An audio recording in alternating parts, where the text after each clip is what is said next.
This episode of the podcast is brought to you by the UK's #1 coral selling website, prestigereef.co.uk and reefdork.etsy.com for all your 3D printed aquarium accessory needs.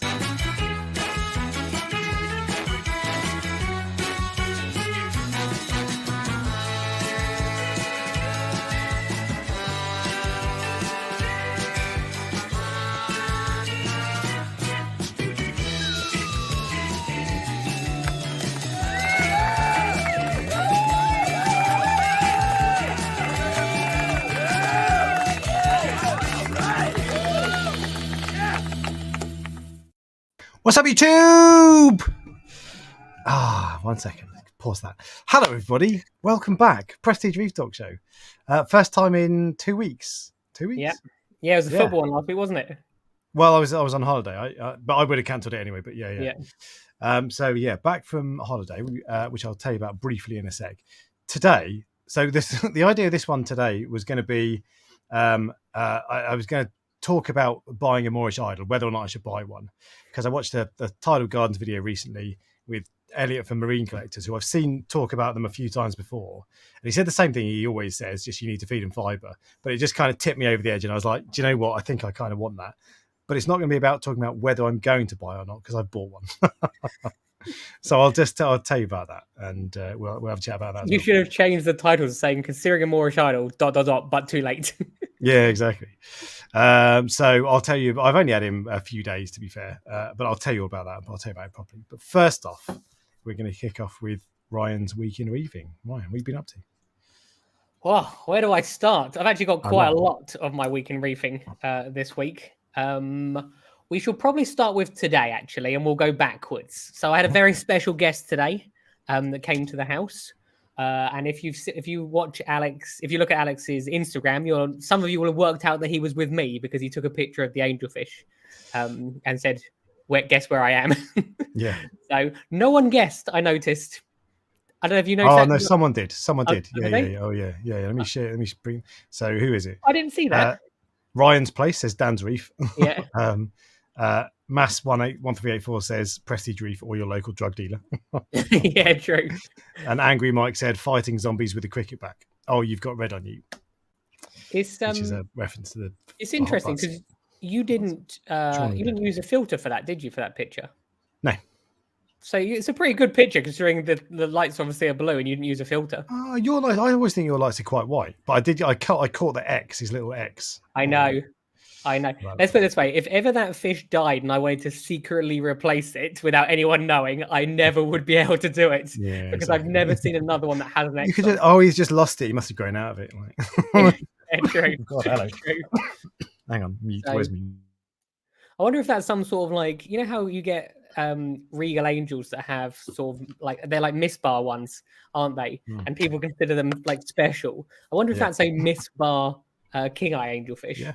Maybe. But anyway, so yeah, Alex was at the house today, and that meant two things. Firstly, he came to pick up all his fish. All of them but one were returned to you, weren't they? Yeah. There was one fish that went missing. Maybe sold. It wasn't sold. It was the Falco hawkfish that went missing, wasn't it? Mm-hmm. Now I hadn't seen this fish for quite a while. There wasn't really any reason for it to go missing. Because the other fish have returned in, I would say, good condition. Would you agree? They're very fat, some of them, aren't they? Yeah, absolutely fantastic condition. The wrasse, the fiddly one, is looking a little bit pinched in one place, but he's still good. All the others are big chunkers now. They've had a good time. I'm surprised that it's like that, only because those fish got fed so much. And as you can see from how the rabbitfish and the tangs, for example, were quite fat. So, and the wrasse ate loads. So I wasn't sure why it was getting thinner, but perhaps it needs to hunt. And obviously, it's maybe for a reason there was a lot more copepods and stuff in your previous tank. Maybe, yeah. He's not going to have much fun in the new tank because that's what I was thinking. There aren't any. Well, there are pods in there. To be fair, I can see them already. But there's not many. I was going to comment on the video of your tank saying you need more coral on the left and right. Not sure why you put so much in the middle, but I thought I'll let it go. be one of them people. Yeah. I'll read those comments later, but I'm just going to give them a little heart. But yeah. So obviously to get Alex's fish, I had to strip down the Zoa tray. And although you think that's an easy process, that was a long process. I think I started about 8 or 8:30, and then Alex came at 11:30, and you just came around the back, didn't you? And I was in the coral farm, and because I'd left everything was open for you, and I was sort of like huddled in the corner at the very back of the room, covered in water and slime. There was Xenia that was sitting on the floor, wasn't there? Where you turned up. Just in a random box, and you were just like, "My precious Xenia." Because there was no way that I was going to be able to catch those fish unless I took everything out. However, that doesn't matter that much because it gave me the opportunity to do a big water change. I didn't tell you, but I actually took a photo of what you looked like when I turned up. Oh yeah. It was funny because just before the live stream, Alex said to me, "You did look stressed this morning." Yeah. And the thing I was stressed about the most, and if Alex ever comes to your house, it's very important that you know this. Alex likes tea with milk. Now I don't have milk because I don't have cereal and I don't drink tea. So I have to go out, and that was what I was most stressed for. I hadn't got him milk. So you did have milk though, didn't you? Just explain what milk you had. So I had milk in my fridge that was the same milk that I bought the last time Alex came over, and that was about a month ago. Which is now cream, basically. Probably. It's still in there. I need to get that out. So that was today. The majestic angelfish in the water box has now been sold. It's not unusual. If you look at my Instagram, you often will get updates on what's going on before like YouTube updates. And the majestic, I put acros in, and it was especially with the Millipore, which I know are a type of acro. And it was eating them. And I just thought, if it's going to eat this, it's going to eat everything. And there's no point in like ruining the fun. So that has gone. There's actually a picture of the person it's gone to, but so that's the picture, yes. But the next part, that is who it's gone to. I love that picture. Obviously, I'm crouching down, so it looks like he's absolutely massive. But he is he's much taller than me anyway. So but yeah, that's who the majestic's gone to, and it's gone into a tank with other angelfish, which also has coral. So, and the guy knows it eats coral, but it's in with soft corals and anemones and stuff like that. So it'll be interesting to see if the other angelfish are fine, if this one's fine or not. But I just thought I've had enough now. I don't really want. I don't want to have a tank where I can't put anything in it because of this one fish. So I just thought, nope, that's it. I've got rid of it. So that was that. I have then added more coral. And I know you know what coral I've added, but if there was a coral which you would say was very high risk with an angelfish, what would you think it would be? It's hard for you because you already know what it is, but... Well, anything fleshy, but so acans and that sort of thing, and scullies, and basically, so I've got the same issue with my Moorish idol potentially, and fish that eat coral tend to go for acans, blastos, scullies, those sorts of fleshy things. So so something along those lines. So I put a Trachophilia in with it, and I just thought I'm going to start with one of the most risky corals I can put with an angelfish, just to see, and then work backwards. And I put the trachea in, and I sat there and watched it, and probably for the first couple of minutes it was fine. I think it was about 7 minutes it lasted, and then I sent Alex a text message going, "I put a trachea in with the angelfish, and it's fine." And then about a minute later, I sent you a video of the angelfish pecking the trachea, didn't I? I think I might even have that, actually. Should I share it? You can. It's only very, very short. It only lasts for about 3 seconds, isn't it? Having said that, I noticed that the yellow tang was also pecking it. So I assumed that it was actually the... is that your legendary wife? It is. It is. I assumed that it was actually eating the slime off of it. So I decided to leave the trachea in there, and it has since completely ignored it. So, like, in theory, what I'm doing is I'm just going to keep testing it bit by bit. with new corals. So after the trackie success, and the track is still in there now, and it's open up and it's not being annoyed by it. I have added 2 zoophags, which probably won't stay in there. Angels are known for eating zoas, so I thought I would try. I'm trying it with some of the riskier pieces first. Utter chaos, though. I mean, I've got more utter chaos than I've got anything else in my life. You know, it grows like crazy, doesn't it? Yeah. So, and I've got some in the coral farm, and I just thought it's not like with a trackie. If it destroyed a trackie, then it's like I'd be annoyed. Whereas if it ate a piece of utter chaos, I've got more in the farm, so it's not a problem. And I added 3 gonnies with it, and I'm not sure why I decided to go with 3 gonnies, but it hasn't touched those either. So it's going well so far. Happy days. So it's all going good at the moment. Yeah, it's slightly different with you because obviously you've had to put the fish in with your coral. Yeah. So that must have been very, very nerve-wracking because it probably wouldn't be that easy to get it out. What do you mean? The fish, if yours started to eat coral. Oh, I see. Yeah. Oh, yeah.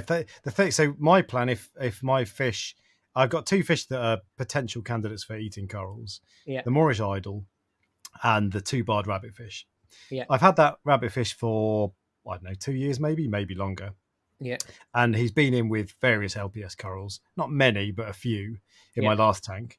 Loads of SPS, and he didn't touch anything. So I think he'll be okay for now anyway. He might turn.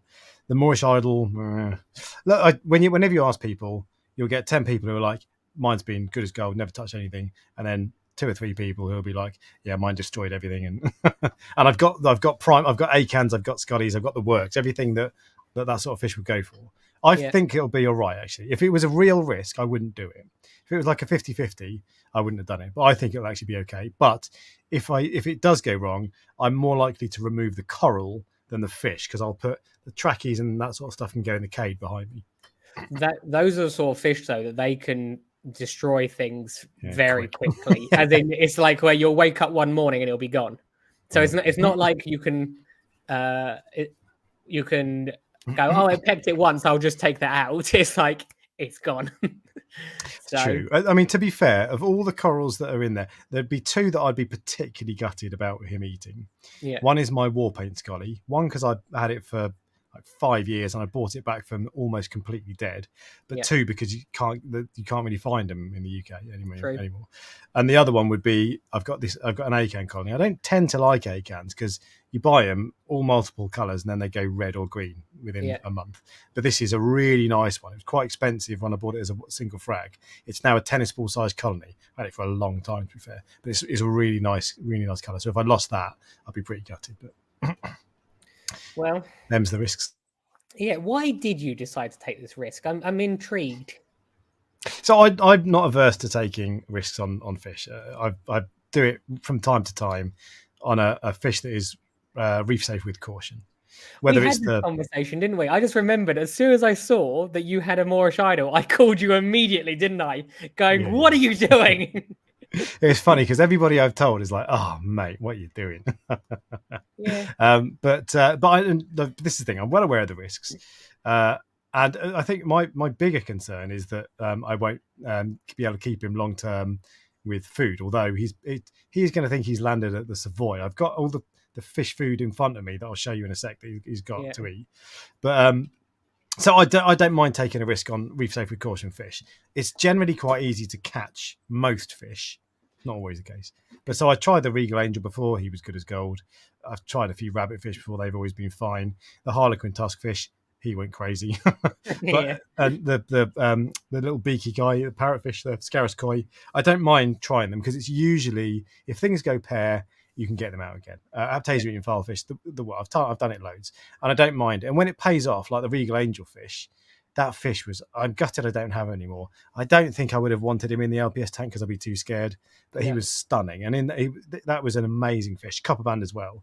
So I'm really delighted that they paid off. If it's a really risky fish, I don't take the risk. And from what I can work out, Moorish idols are similar to rabbitfish. They're 90% likely to be reef safe. They might change. You never know. But it's not like a 50-50 real risk. They're more likely to be reef safe. Similar to copper bands. Copper band might go for acan or whatever, but generally they'll probably, touch wood, be okay with most corals, he says. I just remembered I had a copperband that used to eat trackies. How have Yeah. I got an angelfish that doesn't eat trackies and a copperband that does? Because it's been 2 days. Yeah. Look, I am very confident with my so going back to the question I asked you a minute ago, why did you get it? And the reason I'm asking again is because you haven't actually answered the question. You kind of just went, "Oh yeah, I wanted it," but that doesn't really like. I want to know why you got it. He's pinning me down. I'm trying to avoid like a politician. But yeah, I know why I got the angelfish. I got the angelfish because why did you get him? Well, there was a few reasons. Firstly, tax deductible expense. That's the main one. The second reason is because I wanted a challenge. I wanted to do something that other people can't do or don't do, or to test this theory that are they not. Remember, there are some people that do have angels in reef tanks. So when I say other people, I mean the majority of people don't do. Is it as bad as people say it is? Will it eat absolutely everything, or are there things where it doesn't eat? If you see what, so it was like an experiment for me. Yeah. So I feel like you got it because you wanted some sort of level of thrill, like I did. It's partly that, I suppose. So there is an element because loads of people will. Some people are often really black and white with experiences on a fish. So they'll say, this is a terrible idea, don't do it. And I don't tend to listen to the people who say, it'll be fantastic, it's no problem, don't worry about it whatsoever. Or the other end of the spectrum where they're like, it's a terrible, there's nothing ever in life is ever that black and white. There's usually shades of grey. But I've been looking at this fish for a long time. Yeah. I've thought about it on and off for a long time. And the only thing that's put me off is getting it feeding, because they're very difficult to feed, apparently. Yeah. I'm not so concerned about the risk of eating corals, but the main reason I want it is just because it's just such a stunning fish. When I first got into the hobby and I was reading that book back there, Bob Fenner's The Conscientious Marine Aquarist, it was talking about threadfin butterfly. I drew up a list of the fish I wanted, and the threadfin butterfly, Auriga butterfly, this guy was. You don't like him, do you? I know. Oh, really? But that was almost top of my list. I love that fish. And Bob Fenner was saying that he thinks they're reef safe. And I was like, yes, I'm going to get one. But then everywhere else you read says, no, they're not. So I didn't ever get one. And this kind of looks similar to that, because he's got like the thread fin kind of thing. But he's just absolutely stunning. I love the laterally compressed fish, like butterfly fish, angels. So he looks really cool. He's got amazing colours, and he's got this funny beaky snouty thing. Has he got his full fin? The top streamer. Fin? Yeah. That's the other thing. Sometimes I don't know if they lose them because of they get fin rot, or I don't know if they lose them because a fish bites them off. If that happened, how you no longer have that. Yeah. Special. Well, so the guy bought, because I put this the reason I actually so basically it's mainly because it's a really cool fish. I think it's a beautiful fish, and I've wanted one for a long time, and now I have a 6-foot tank. It's big enough that it's not 4-foot tank. Will it be okay? They're quite big. 6-foot tank, fine, no problem. But this one I bought. There are a couple of things that tipped me over the edge. One, I was watching the Tidal Gardens video the other day that he did with Elliot from Marine Collectors. First off, I really like those. Than doesn't watch this nonsense, but if someone tags you in it, I really like those videos where you just sit down and talk to someone for 45 minutes, casual, not trying to please the YouTube algorithm or whatever, just loads of information, tons of information. They're brilliant. And I watched that, and I've watched Elliot from Marine Collectors, who's really good. I've watched him before on BRS and all that sort of stuff, talking about Moorish idols, and all he ever says is they just need fibre. They're not that difficult to feed.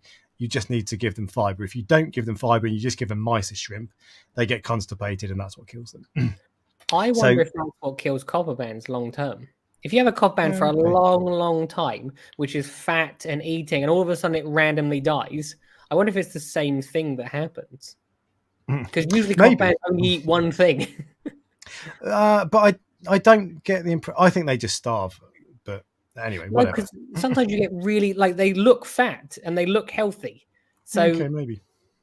The ones I've had have withered away, got really skinny, and then died. So I've not seen what you're seeing, but. Oh no, I've had full ones I've had for 6 years randomly dying. You're just like, what changed? got to be diet, hasn't it? It's got to be diet with them, because there must be something that they're not getting. I've got a mate who swears by blood shrimp, not blood shrimp, well, the little bloodworms. Yeah. And he buys them every week and feeds them. He puts in the effort. You need to put in the effort for a fish like that. Yeah. I don't, and he does, and that's why he's more successful. Anyway, but yeah, so the streamers, the thing that tipped me over the edge was that the Tidal Gardens video. I watched that and I was like, I think I'm going to do it. But what the plan was, get back from holiday and go to a few shops, have a look at a few, talk to a few people who I trust and who I know experienced, and just weigh it up a bit more. But when I got back, or actually before I got back from holiday, a mate texted me and said, I'm selling my my Moorish idol. I've had him for 4 months. Do you want him? And I was like... Why was he selling him? Because he kind of falls in and out of love with the hobby sometimes. I think he wanted to free up a bit of cash and buy something else or whatever. It didn't destroy his prize Scully, did it? No. He's got softies. Tank is mainly softies anyway. Yeah. But the idea that this was sort of a tank settled fish appealed to me a bit more. Yeah. And I just thought, you know what, let's go for it. So I decided to go for it. It's a beautiful fish. But the streamer. So I was talking to the guy who had it. The streamers, apparently they can lose them. Even in transport, they can lose them. Yeah. But they do grow back, or he says they grow back anyway. Yeah. I didn't know that. So I suppose it's the same as any fish fin. Like if a fish gets a bite out of their fin, they usually grow back. I don't even know. I've not noticed, but yeah. So apparently they can grow back. But he's fine, and he's got the full streamer for now anyway. So he's all good. I think I'm jealous. You're jealous. I am, because I think it is a fish that it's interesting, because you didn't talk to me. Normally, if you're going to do something stupid, like with a real angelfish or something, you'll usually message me first going, is this a bad idea? Talk me out of it. This time you kept it a secret. You're like, I'm going to do this anyway. My original plan was, because I knew I was going to get it before the live stream when I agreed with the guy. But my original plan was to buy it and just keep stum, and then on the stream tell you and everybody else at the same time. Yeah. But I got too excited, and so I had to post this photo. It is because it's so cool. They are a nice fish. They're a very unique looking fish as well, aren't they? With the long snout and the high fin. That snout is like nothing else. And they're just... I love the stripes and the big stream. Even the gem tangs, jealous there. Look at him. He's so tiny, that gem tang. I know, he's funny, isn't he? But it's just such a cool fish. Really, that's the reason I want him, is because he's a really cool fish. I think he looks awesome, and I like having centerpiece fish. Actually, do you know what? There was a guy, I can't remember his name. There was a guy who he uploads. It's not like a YouTuber as such, but he uploads videos of his tank to YouTube from time to time. Yeah. And this was about 3 years ago. I came across his channel. If I remember it, I'll tell you. But he had his fish stock. Like, his tank was really nice anyway. But his fish stock, I looked at his fish and I was like, they are all awesome. It was the Macropharyngodon wrasse I've got. He had a mystery wrasse, I think a whitetail coulter. He had loads of fish that were just, there was no like average brown boring fish. They were all stunning. And I can't remember if he had one of those, but after watching that video, I started buying fewer bland fish. No offense to all the bland fish, but and I love having a centerpiece fish. And actually, now I've got all my fish back from you. I've got, I don't know, 15 fish in that tank now. Yeah. And suddenly it's a full tank with fish everywhere, and it feels like a reef. It doesn't just feel like a load of corals. It feels like a reef. It's wicked. There's someone on Instagram who I actually aspire to be like. It's, have you seen Viking Reef? Yes. His like tank is, it's like unreal. There's two reasons. Firstly, he has butterfly fish in there which only eat coral. I'm like, how is he doing this? Is this the person? See there. Yeah. It's like, how is he doing this? He's got an orange spot fish as well. It's almost like, if you look at those fish, so he's got a cleaner wrasse, the butterfly fish, the goby. They're all really hard fish to keep alive, other than that, other than the Tamini tang. And I just think this guy is a legend. Yeah. And that's just one of his tanks. The other tank is the tank that's full of angelfish. Achilles. Yeah, it's now most of the corals he has with the angelfish are like SPS corals. There are a few. I think he's got a few torches in there, but like, I just think if I had a tank like that, then I would be very, very happy. So he's again, he probably hasn't watched this, but he's the person who I aspire to be like. I'm a long way off at the moment. So far, I've got one angelfish. Yeah, I'm trying to find the guy. I can't find him. The guy whose tank I watched. I can't find it, but he was brilliant. If I find it, I'll post the video somewhere. I'll share it on Instagram or something. But just he was all killer, no filler, and that's what I want. But yeah, it's funny you see these. Actually, Angelica Reef. Do you know Angelica Reef on Instagram? Yeah. Quite a lot, quite a big. Probably I don't know how many big. Angelica Reef. Let's have a look. I think she's Moorish, isn't she? Possibly, yeah. 109,000 followers. Mother. Wow. Effort. Yeah, she has got a Moorish. So this is 48,000 likes. I get like 300. Anyway, oh my god! But this, I love this tank as well, and this is another one who I think her fish stock is like amazing. Yeah. Yellowtail tamarind, copperband butterfly, whitetail coal, one of those like Frisian looking clownfish, mystery wrasse again. They're just the Moorish idol. That's a stunning fish collection. It's tanks like that where you go, wow, is that even possible? Are the ones that sort of stick with you. Yeah. And that if you look at the Achilles as well, where again there's another fish that's relatively difficult. I don't know if she quarantines. I like if you look at the types of fish that she has, you would assume so because some of them are quite difficult. Ooh, that angel. I know you're going to like that. They're so cool. Multi-bar. Okay, I got another question for you then. How do you feel the fact that you now have a Moorish idol that other people are likely to see your video and buy a Moorish idol?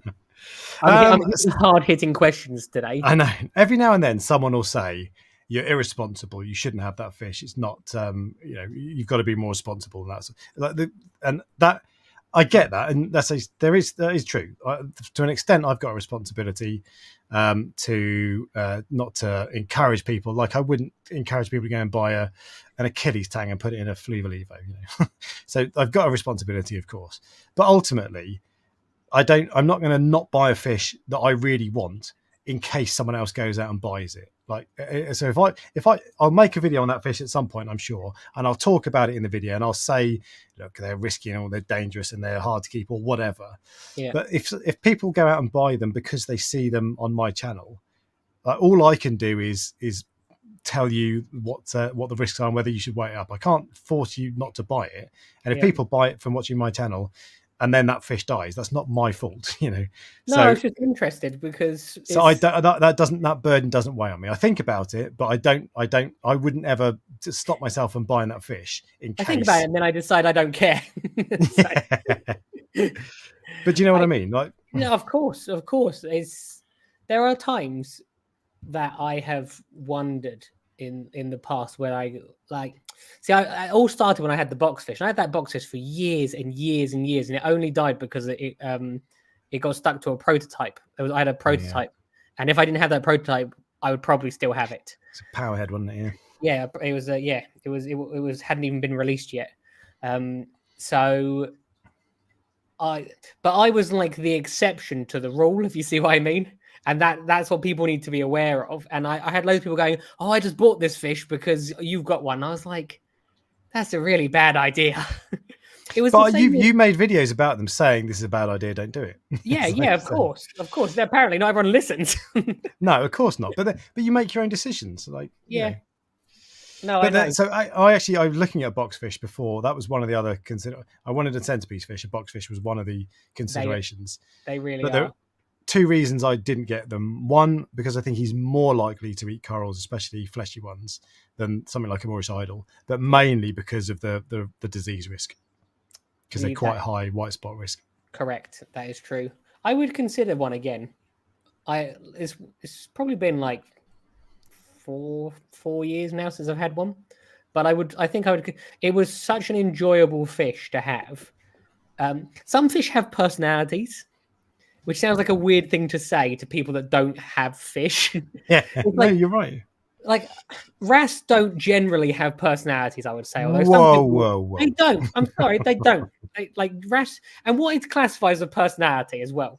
I think people confuse personality with a fish begging for food. Because the fish that people say have personalities are pufferfish, boxfish, that angelfish. like literally, I'm in the room. It sits there, begs for food from me. And so, is that a personality, or is that just a fish that's learnt that you are the food source? Yeah. But you don't usually have wrasse begging for food, do you? I would say. Nice, true. So do they have person? And the other thing is, I think people confuse personality with is aggression, because okay. people go, that fish has personality because it's mean to that fish, but He's a dick, it's not really a personality, if you see what I mean. It's just a dick. So it's just obviously I think too much. I know, but you and I do think about that sort of stuff quite a lot. But I'm just going back to the point a minute ago. So Reef Keeper says that's a load of crap. Not what I was saying.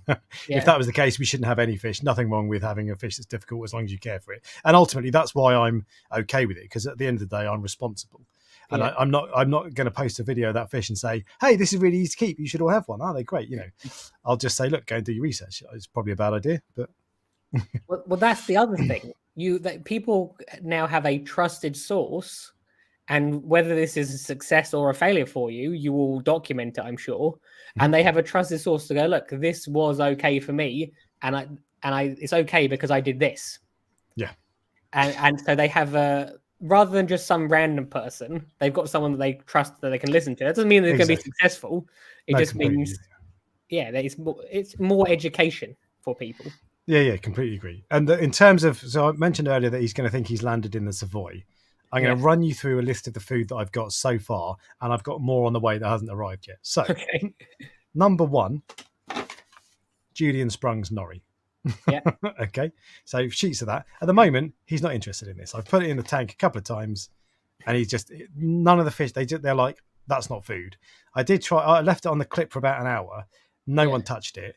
And so at the end, I ended up putting my fingers in there and just kind of doing that and splitting it into lots of little pieces like flake food. Yeah. Then everybody started to take a bit of interest, but not massively. Was this today? No. This week. I think 2 or 3 times this week. Okay. Only because your fish at mine were eating nori. So I was like, why are they not eating it? So no, because that's the thing. I've not tried it since today, but now I've got those fish back. I'm hoping that I'll put that in, and the rabbit fish and the coal tang, they will eat that.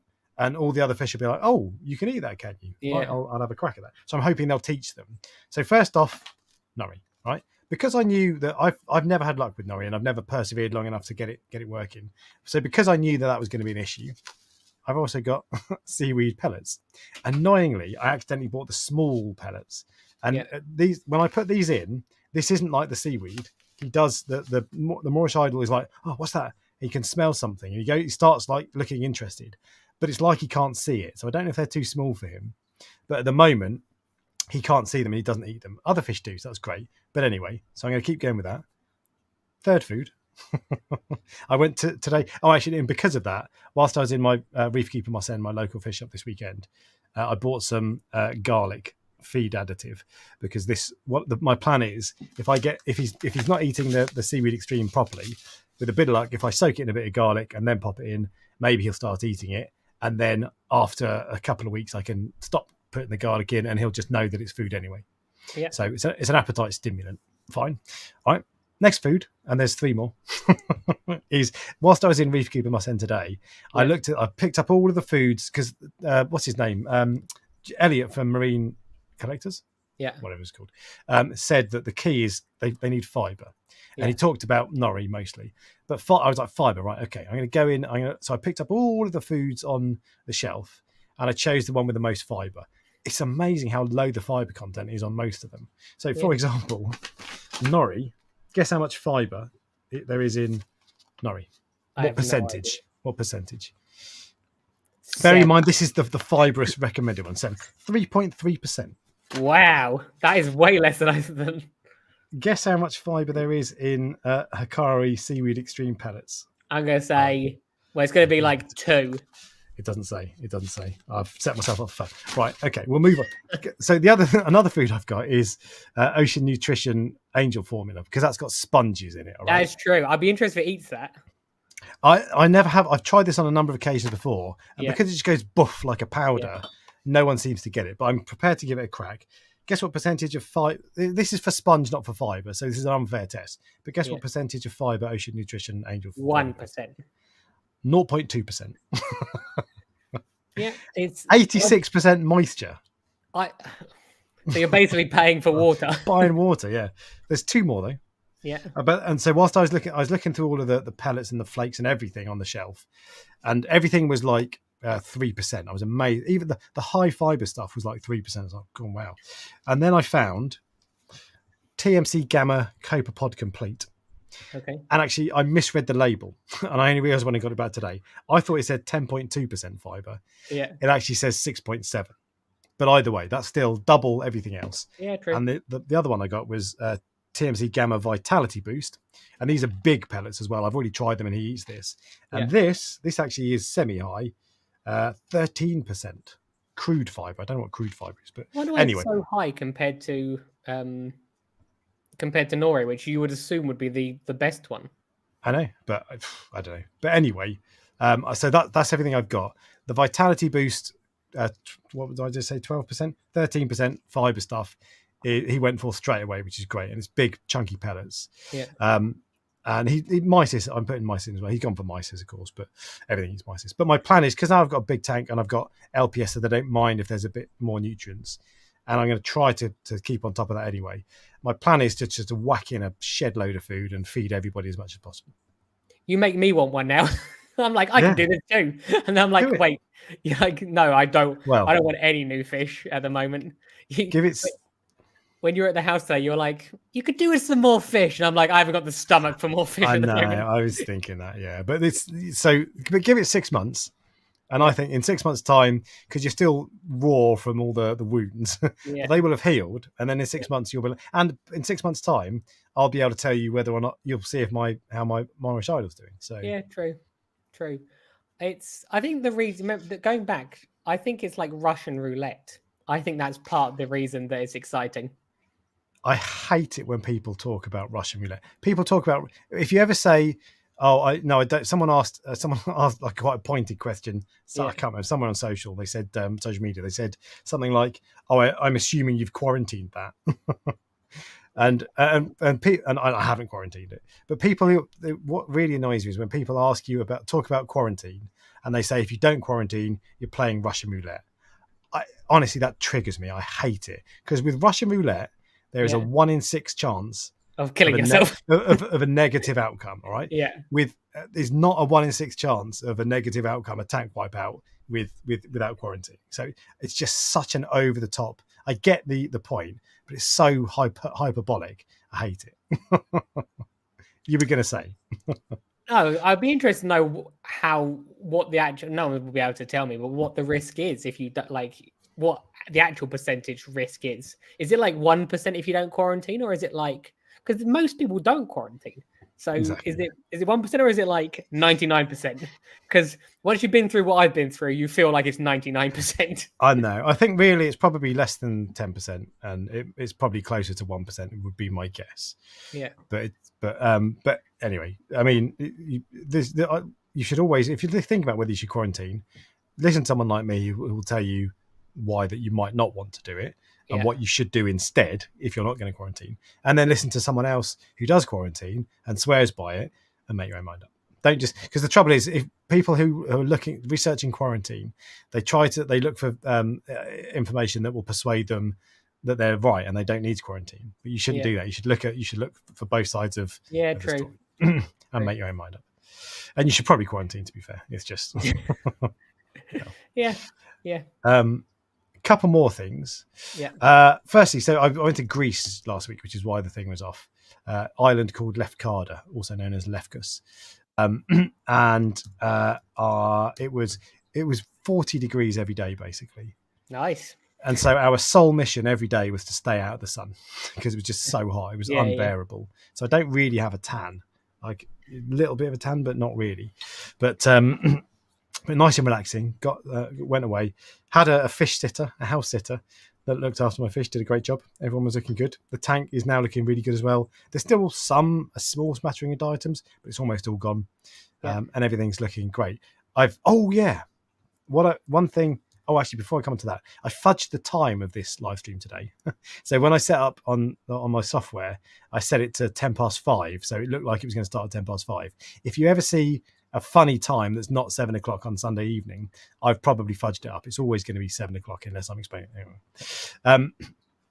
Remy in the house. So what was I going to say? Oh yeah, with the tank then, I've just moved. So I've been trying Red Sea Reef Care, the new one, whatever it's called, the expensive one. So I bought that I don't know, a couple of weeks ago. I've been working through that, but I've switched, or I'm about to switch back to Reef's Elements pH Plus. Okay. I had bought a second lot of the Red Sea stuff, but I took it back to the shop and I just said I'm going to shelve it for now. I might go back to it in the future, but what I found is because my parameters were all over the place, so alkalinity was high, calcium and magnesium were low. That means that when you're trying to fix that, these bottles, the 4 bottles that you buy, are supposed to go down together. But if your parameters are all over the place, they're going to go down at a different rate. So I don't think you should. When you start that, you should make sure your parameters are right.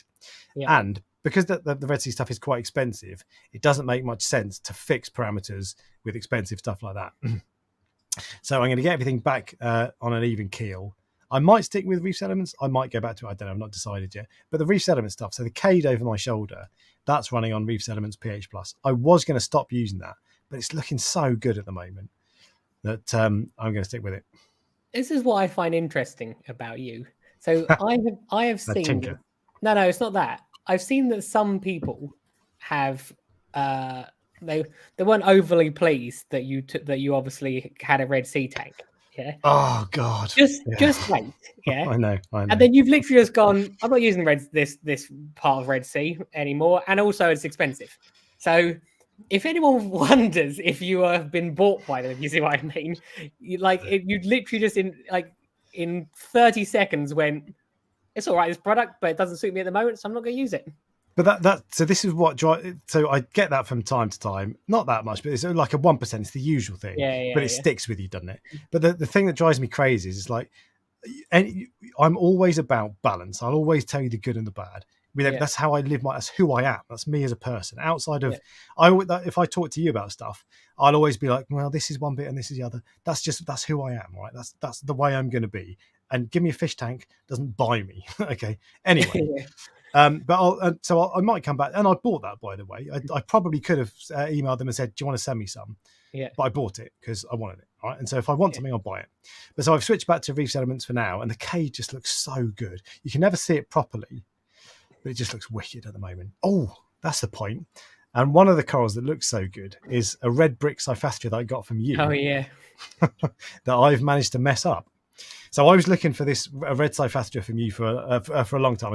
I really like red, like bright red corals. Yeah. And this is the red brick Cyphastria that I got from you. I have managed to change. Go on. That is that color for me.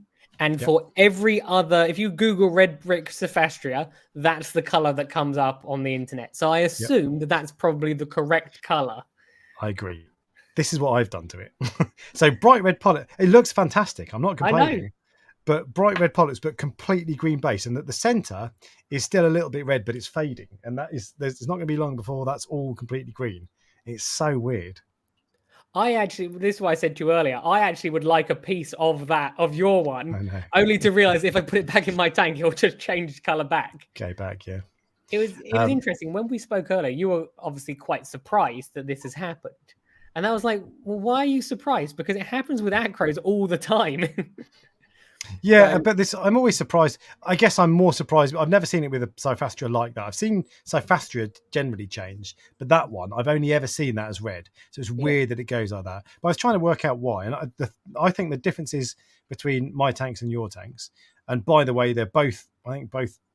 we both got really nice corals and nice tanks. So I'm not saying mine's better or yours is better. But I think that the differences are, I tend to have more light. As you can see, I've got... Correct, yeah. On a 50 centimeter tank, I've got like 250 watts of light, 3 lights. So I tend to have more light. I tend to have more flow. That's quite a lot of flow for a small tank. And I tend to have higher pH, and I tend to have higher nutrients. I would agree with that. I think it's the light, the most one. I don't know why I think it's the light. I just think it's the light. Then again, there's no science to back that up. That's just my opinion. I know. I've got such a strong opinion on this. Going, it's definitely the light. It's definitely the light. But why? Why do I feel like that?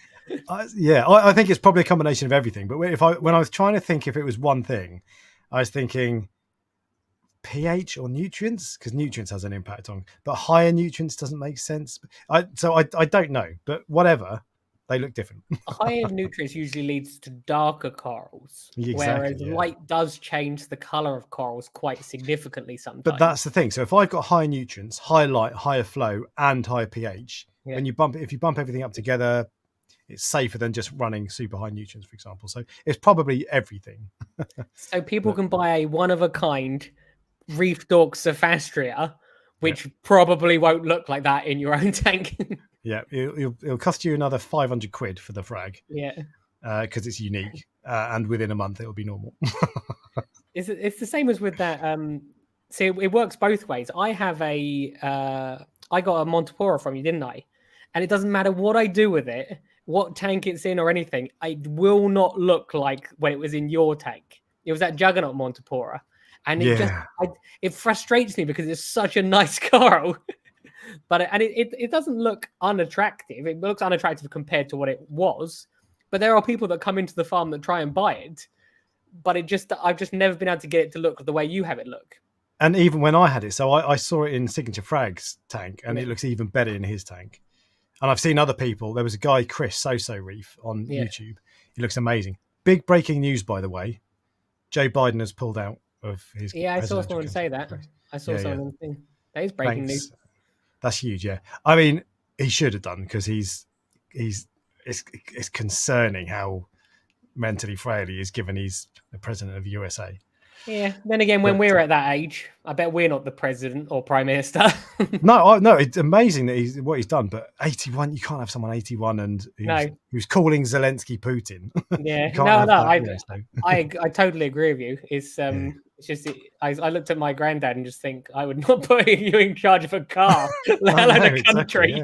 Exactly, yeah. I imagine. But now I can't remember what I was talking about. But what was I going to say? Oh yeah, so other things from Week in Reefing. Go on. Just very, very quickly, because I wrote this down and it applies. The nori you bought is very expensive. You can get much. I know. You know me. I love to buy things cheaper if I can. Yeah. You can buy nori so much cheaper than that. You literally can get it off eBay in like 100 sheet forms. That's what I get from the supermarket, can't you? But the thing is, so I don't want a massive tub of 100 sheets of nori. Yeah. This 12 quid is not a lot of money. Julian Sprung's one of the brands I trust. Yeah. And there's a ton in here. Look how thick that is. I'm sorry, I disagree. I'm going to have a quick look on eBay to see what 100 sheets. Oh no, what I'm saying is, I'm not feeling shortchanged by this. I'm sure there's a high markup on this, and Julian Sprung makes more profit than some dickhead on eBay. But I am perfectly happy. I don't want a kilogram of nori. I want 30 grams, and I'm prepared to pay 12 quid for it because Julian Sprung puts his name on it. That means something to me, so I don't mind that. But you're right, and maybe in the future, because the other thing is, I've never stuck with nori for a long time, because I find that fish, you need to train fish onto nori. They don't recognise it, and I always lose patience. So the best thing to do is soak it in like a little pot first before you, and then as you were doing. Once it's soaked properly for like half an hour, it literally just crumbles when you do that, and it turns, and then they usually start to eat it. The one thing, actually, that's one last thing. I went to a shop near me called Aquatic Addiction in Wokingham. Yeah. And the guy there is a really knowledgeable guy, Jamie. And I told him about the Moorish idol, and he was like, "Mate, what are you doing?" But one thing he said was, because I said, he's not started eating nori yet. Or did I say that? I can't remember. Anyway, he said apparently a trick with them is if you rub a banana on the nori, they eat it. And there's a I can't remember what it was. There's a product made by, it's either Two Little Fishes, it's a Julian's, I can't remember who it is, or Seachem or someone. Yeah. That is, it's like this garlic stuff. It's an appetite stimulant, and it's got banana in it. Interesting. So apparently that's the thing. I might try that. I might not. I don't know. But someone else suggested putting it on a piece of rock, which is not a bad idea. But I think what I want to do is put it on the clip, get all my fish in there eating it, and maybe the Moorish idol will be like, that's a good idea. Why don't I try eating that? But at the moment, it's not used to eating off a clip, where it is used to eating like things floating around the tank, which is why I suggested. But exactly. You're right. I am. I've fed. It's interesting you haven't had much luck with nori because I've fed it probably for 17 years. I just never persevered with it. I just need to persevere with it and try things like putting it on a rock or soaking it in garlic or whatever. Yeah. And I whenever I've tried it before, I try it for 2 or 3 weeks. It doesn't get anywhere, and I give up.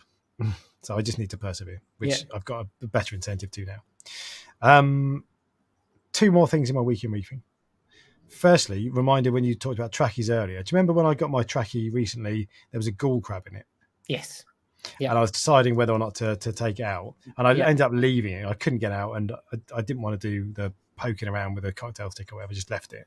Yeah. That trackie is absolutely fine. Really healthy, really inflated. I don't know if it would be better if it didn't have the ghoul crab in it, but it's absolutely fine. And I'm kind of, maybe the ghoul crab's died, I don't know, but as far as I'm aware, he's still there.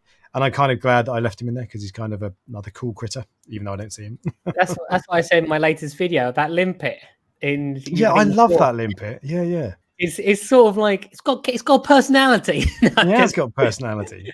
But because I like everything to be sort of uniform and the same, and I realized, well, it's not like that in the ocean, so I'll just leave it for this little white patch. And I had a limpet on a snail once, and just every now and then you'd see its little black tongue stick out. Yeah. Has it got black tongue? Yeah, I think that's right. They're really cool. I love limpets. Keep it. Don't get rid of it. And for a start... I think it's barnacles usually that have... it was a barnacle. It was a barnacle, you're right. But for a start, good luck getting the limpet off. I could get it off with some coral cutters. I'll just pull it off. No, don't. I won't be able to leave it anyway. Good. You want it? Yeah. I think they're cool. I love that. Those sorts of hitchhikers that are just completely harmless, and actually beneficial, if anything. I love them. Just a bit of variety. It's the whole point of the hobby for me. I found a massive crab in when I stripped the tank apart earlier. It was a massive crab, like probably 1.5 inches for the people on the podcast. And it was black with red. I'm like, how did you get past my quarantine? Like, not quarantine, and how long have you been in there for? Yeah. I didn't kill it. I took it out and I put it into the sump of the water box. I was going to say, I call them sump crabs. They bloody love living in the sump.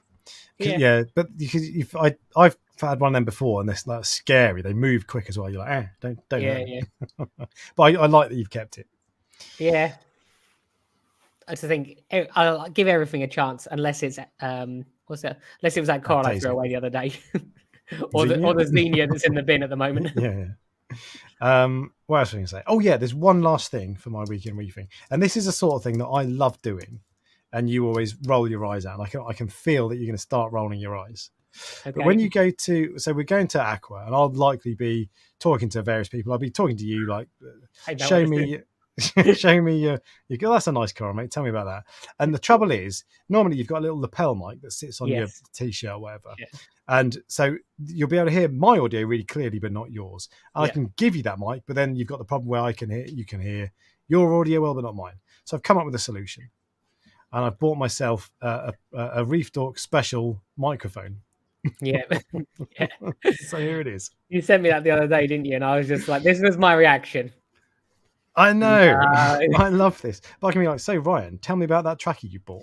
I know, but when I see people on YouTube with those and they're doing that, I just go, oh, it's not a good look.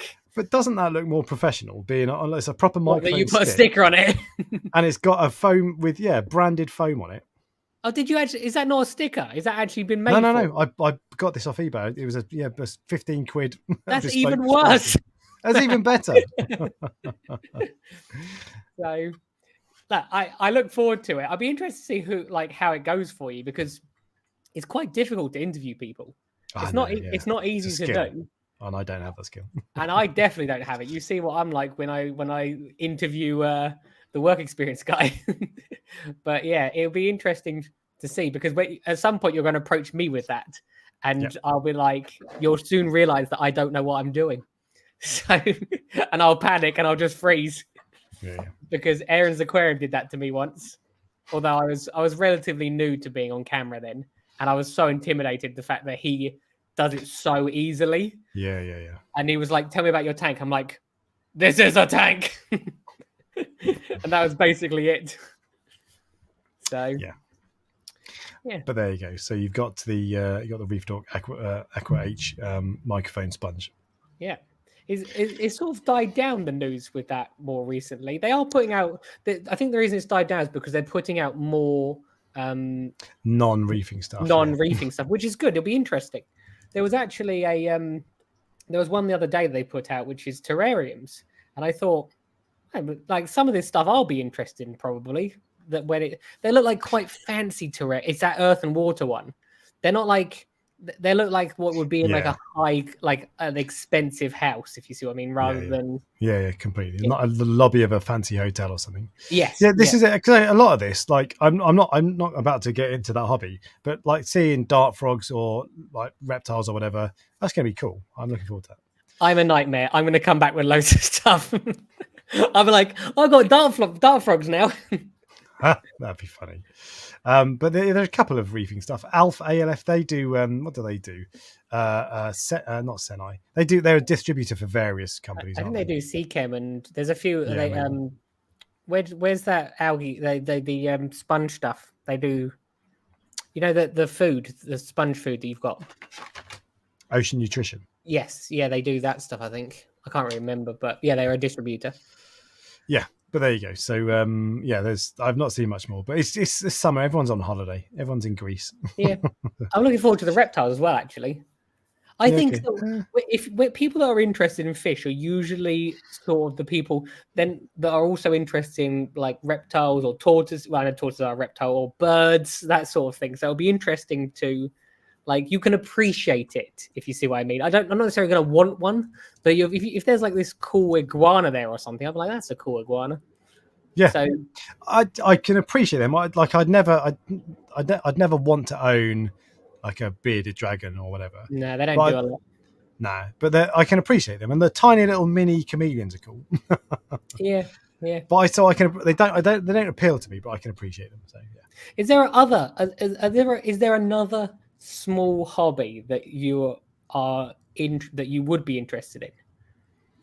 I tried beekeeping because I thought fish keeping, beekeeping is basically the same thing. Just so you know, it is not the same thing. No, not even remotely. I got stung a lot. I was a terrible beekeeper. I'd be up for beekeeping, to be fair, but I always wanted a parrot as well. But I hate birds. They make a lot of mess. That's the problem with parrots. I hate them. I despise them. Sorry. And the final thing I want is a marmoset. Like a little monkey. I think about marmosets all the time. Yeah, you've told me about them before, haven't you? Yeah, I think I might have spoken on the show about it, but probably. Yeah, I am very wise. That looks like an owl to me. There's a Facebook group, but there's loads of people that are claiming to sell that aren't selling them. But I've not actually gone to the level of actually I would want it properly not have it in the house. It'd be a proper setup, if you see what I mean. But we've gone off on a tangent, haven't we? The only other hobby I would consider is guitars. So I did take up the guitar, I don't know, 15 years ago. I could play a few riffs. That was it. I never got any good. But I do electric guitars are just cool. But I don't really have any musical talent. So like some people in my family on my mum's side are really musically talented, like in tribute bands or bands on their own, that sort of stuff. Not like they haven't made it or anything, but they're really, really good. Yeah, I have none of that, none whatsoever. So I think I could. I think I might be interested in dart frogs as well. I think I could. That's something. The problem with it, a fish tank's like a piece of art in your house, isn't it? Yeah. I would want it to look like that. And usually the terrariums, they're not that, like, without big, like, not very nice. They don't look fancy. It's like a fish tank looks fancy. It's like a piece of furniture. When you see a snapshot of them, they look amazing. But then I bet they grow out a lot. Reef Dudes, Devon's got a dart frog set out there, hasn't he? Is he? He's got bloody everything. Yeah, jellyfish. I think he got one of them. There's a shop in there's a Maidenhead in Boreham, Farnham. Yeah, Borden, Farnham. That they've got it's a freshwater setup, but it's like the tank is like half full, and then there's like a layer of smoke on the top. I don't know how they do it, but that looks really cool. And then with like plants growing out and stuff, that's the sort of thing I'd like that to be in my house, but I don't want to put in any effort whatsoever to keep it like that. Les has basically just put me off. He says frogs do nothing, so they just sit there. Yeah.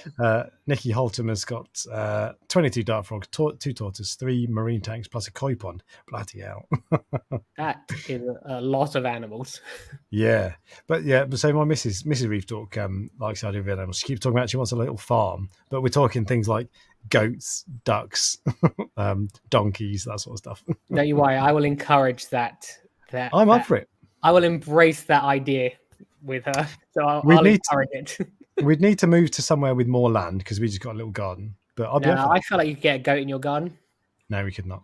Do you know why we couldn't? Because I'd eat it. I'd put it in a curry. Well.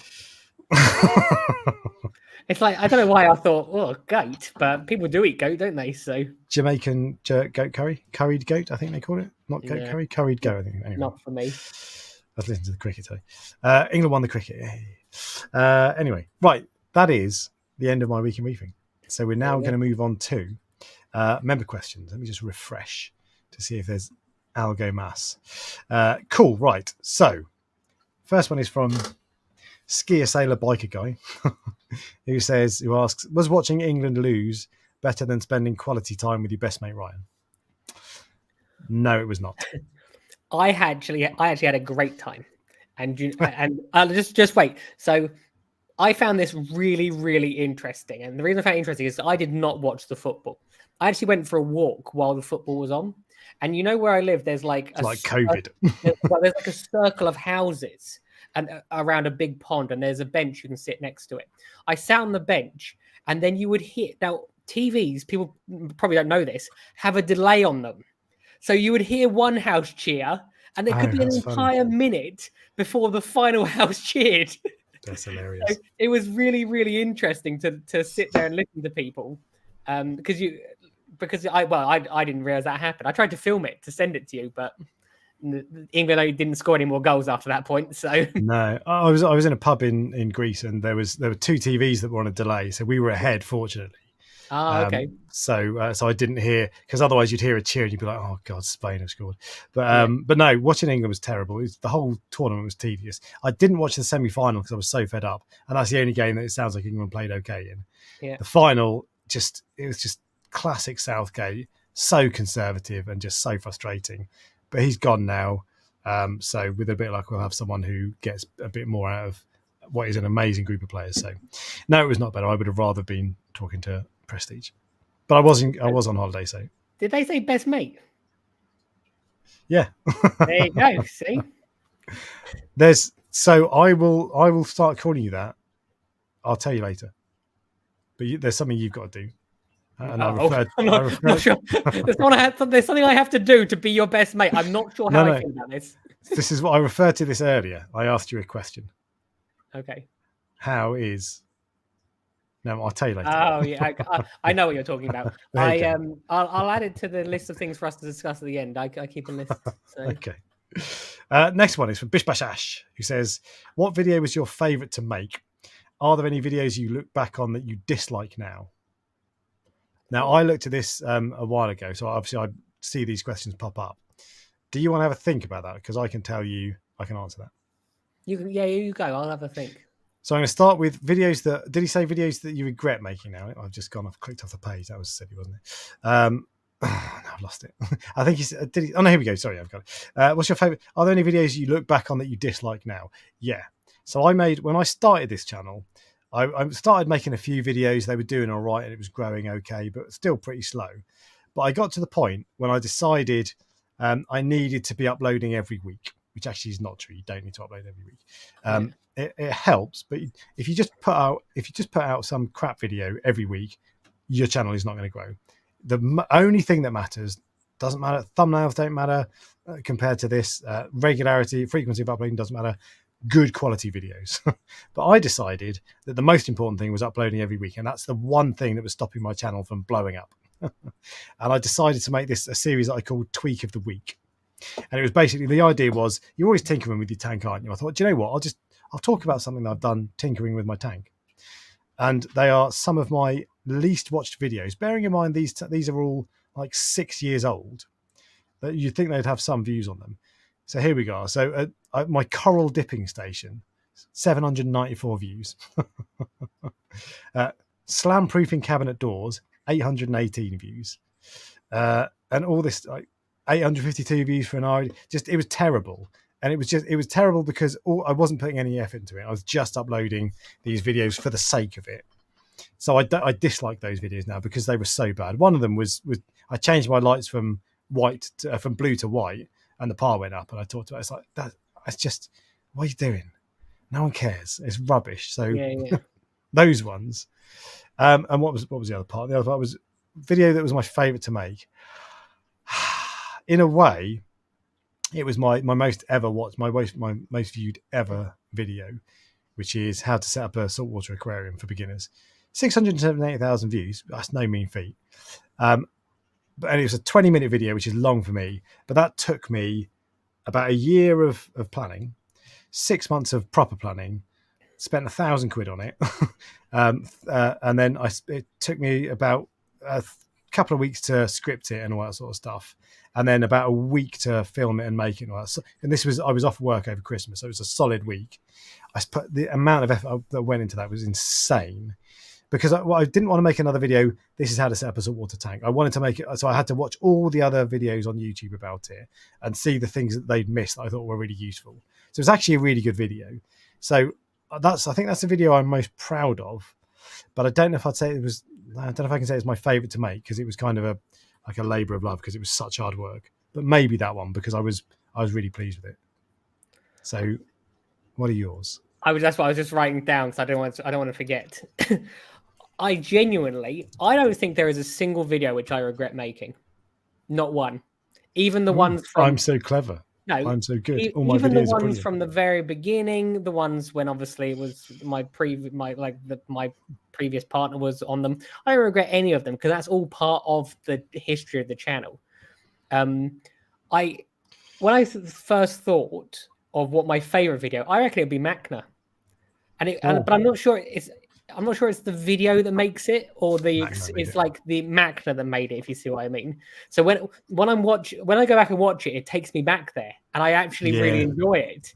And are you looking for it now? Is that why you're typing? I am. I don't think you'll find it. Well, I have, so. No, you haven't. Oh, no, I haven't. No, I know the one. I know the one you mean. Yeah. I did that down. So that was one of my favorite videos. Interestingly, most people's Machna videos get like 1,000 views, and my one had like 19,000 or something in the end. Why was that, Ryan? Because there was I requested that a lady take a picture of kissing my cheek and posted what happens at Machna. So it's funny because your other two Machnas have got 4,000 views. Yeah, I know, but that one had plenty. Yeah. The reason I was laughing when you were saying that your most popular video you put loads and loads of effort into, my most popular video was titled "Keeping a Saltwater Tank is Easy." Yeah, and 5 minutes. And I made that in one day. And this is the reason that I made it. I was on the phone to one of the engineers at work at the previous company, and they said to me, "Oh, that's really hard. I could never do that." And I went, "I'm going to make this guy a video." So I specifically made the video for him and then send it to him afterwards. And it just so happened that became my most popular video. And that took me an afternoon. 640,000 views. Yeah, for literally one afternoon's work. But that's the thing with you. So I was pleased that my one did well because you put that much effort in and it bombs, man, you're pissed off. Yeah. But this is the trouble with YouTube. You can never predict it.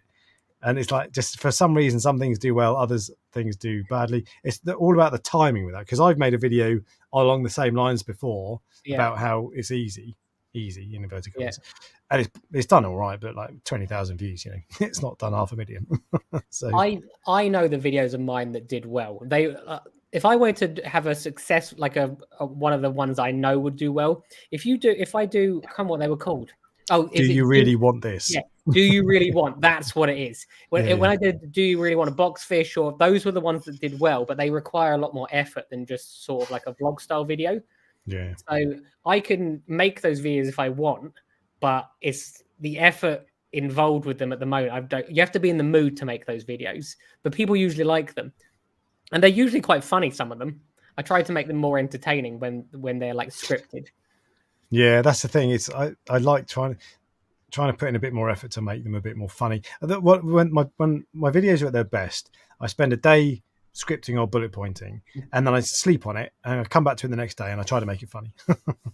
Oh, I don't do that at all. I script it and then just record it and go, "This will do." What's interesting? It says Ryan's farm at night was excellent. That I don't think that video did very well, and I thought that's so. It's one of those things where like most people don't look at their tank at night or they don't film their tank at night, so you don't see a lot of like what happens in the evening after dark. And I'm sure I went and filmed it at like 1 a.m. or something. I can't. It was a long time ago, and I remember thinking this is going to do really well, and it didn't do very well. But it was definitely one of the more interesting videos I made. 7,000 views. Yeah, but that's what I mean. There are things that you will think this will be brilliant, and they just all right. Because it really was. I think it. Well, I might go back and watch it and realize it was actually rubbish. But I think that was it's same as with the microscope stuff. If you're showing people things about their tank that they go, I never knew that was a thing, you would think that people would be interested. But if you show microscope things, they're like, eh. It's like, I've got Netflix. I'm not really interested in what's under a microscope. Yeah. And the trouble is with YouTube, you're competing. You're not just competing with, like, if someone goes on YouTube, they're not just going to decide, do I want to watch Prestige Reef or Reef Dork? They're going to decide, do I want to watch a video about how the universe died, or do I want to watch a video about the Dodge Ram, or do I want to watch a video about so you're competing with all these Mr. Beast, all this sort of stuff, and it's just you'll notice he doesn't put out a video when I put my one out, so because he doesn't want to compete. So yeah, that's definitely it. I know I got to do a video. It's been a month since I've done a video because the holiday fell. It ripped 2 weeks out basically because it was in between a week. So next week I'll do one. I really want to do an update on the Cade, and that's it. The Cade, the Euglena is completely gone now, so it looks great. And so I was given that tank for free, and it was just I wasn't asked to make a video about it. They just said have it for free, and I'm assuming it's because it's behind me, so it's good marketing or whatever. But I don't know. They didn't know that though. They didn't know it was going to be behind you, did they? I don't remember. I might have said, I can't remember. But anyway, I was never asked to make a video about it. I've not been asked to do a review or that sort of stuff. But I want to do a review. I've got a review of Waterbox tanks. I've got a review of Red Sea tanks. And now I want to do a review of Cade. I've written it out, but I didn't ever want to make. So I've got everything to say. There's loads of stuff to tell you about. Some good, some bad. Obviously, that's what I do. Just saying. But there's a load of, I've got it already. But I haven't wanted to make the video because if you're showing a video of a tank going, this is what I want to tell you about the tank, and the tank looks awful, it's got green stuff everywhere, people are just going to click off and be like, that tank looks rubbish. And like, I don't care if people don't buy the Cade because of that. I'm not interested. I'm not on commission. I don't care. I just don't want a really good video to be of a crap tank that looks boring. So now it's ready. I'm going to do a 1 year update of that as well. Then I'll do a review of the Cade. But I'm going to do a video about the new tank, the Reefer, the Red Sea Reefer first, because it's got fish in it now. It looks awesome. So. Final member question. Perhaps more suited to Alex. Oh, this is Skier Sailor Biker guys. Perhaps more suitable to Alex, but Ryan may be able to pitch in. Bless you. Ouch. Ouch. I know where I'm not wanted. I'm considering changing from an AI Prime to a Radeon XR15 on a 2-foot cube. Do you agree this would be sensible, worthwhile? And what is the difference between the Pro or the Blue? What does Ryan use on the farm? There you go. There's a question you can answer. I'll look at the Gen 2, the second Gen 4. I'll look at a second-hand Gen 4, as I suspect it will be perfectly good enough from what you guys have said. So what do you use? The Blues? Yeah, I use the Gen 5 Blues. I think we're on Gen 6s now, aren't we? I think. Is that right? Yes. I'm pretty sure I use Gen 5 Blues. I don't think there are Gen 4 Blues, are there? I think the Blue and Pro came out the Gen 5. You can make they have slightly different colored LEDs in them, but you can make the blue ones look like the Pro ones, and you can make the Pro ones look like the blue ones. So I would go for the Blue because I've had the Refactory did the same thing. Yeah. And did I have both? Yeah, I did. Oh, actually, yeah, I did. And the Blues, they have more blue LEDs. So when I take photos of the tank, I turn all the blue LEDs up. So if you've got the blue one, it looks a bit brighter. If you have a Radeon, what setting are you going to put them on? Oh, I'll piss around with it. And will you though? For ages. Yeah. But I don't like Radeon. So I was given a Radeon for that tank, but I didn't like it, so I took it down. So you don't have I don't just use the AB plus setting. Nah, I'm not a I moron. do. Nah. Oh, I'm definitely a moron then, apparently. The AB Plus was based on David Saxby's years of experience and Ecotech's years of experience. What do they know? I know better than them. Oh, you are being controversial today. No, that's the thing. What I'm really saying is I should probably just use that because they know much better than I do. And when you go playing with stuff, but I tune lights. I don't tune lights because I think what is the perfect spectrum for the coral. I tune lights based on how I want my tank to look. So I want it to look blue in the morning, blue in the evening, and nice and white and crisp in the day. And I just play around with it until it looks good to my eye. And my view is that might I be leaving 1% of growth on the table? Maybe. Maybe even 5%. I'm okay with that. Corals will adapt. We're so different. I'm like, light on, AB plus, wave maker on, 40%, done. Random. Yeah. Random, yeah. Yeah. And I'm just happy with that. I like to think. But to answer the question, AI primes are very good. I really like them. But they're quite, I think that's 2-foot tank is probably stretching a little bit for that. So a Radion XR15 is not a bad idea. What I would actually do is I would buy 2 AI blades like I have done with the Kessel, and I would put them either side. I actually think that's a better, and you can get the 21-inch ones. How much are they? I bet they'd be similar price to the XR15. That's what I would do. But if you really want the XR15, I would get a Gen 5 personally because they give better spread. And for a 2-foot tank, that would be perfect. So yeah, they're good. Although Kessel / AI blade, that's a pretty good combo. Just saying. But there you go. So that's the answer. Yeah, do it. Why not? Go secondhand though, because you'll save half the money, and they're good. That Kessel was secondhand. I bought 2 when I had the water box here. One of them was secondhand, one of them was new. I can't remember which one it was, but I was worried that if the secondhand one might be a bit noisy because they get gooped up with dust. They were both the same noise. Ryan's glazing over, so I'm sorry, skier sailor biker guy. We've got to talk about lights. Got to the stage where you can now tell when I'm glazing over. Yeah. It's not my fault. I know it's not. But I think that's a detailed answer. Let us know what you do choose, by the way. I think you're going to go for it, but let us know what you do.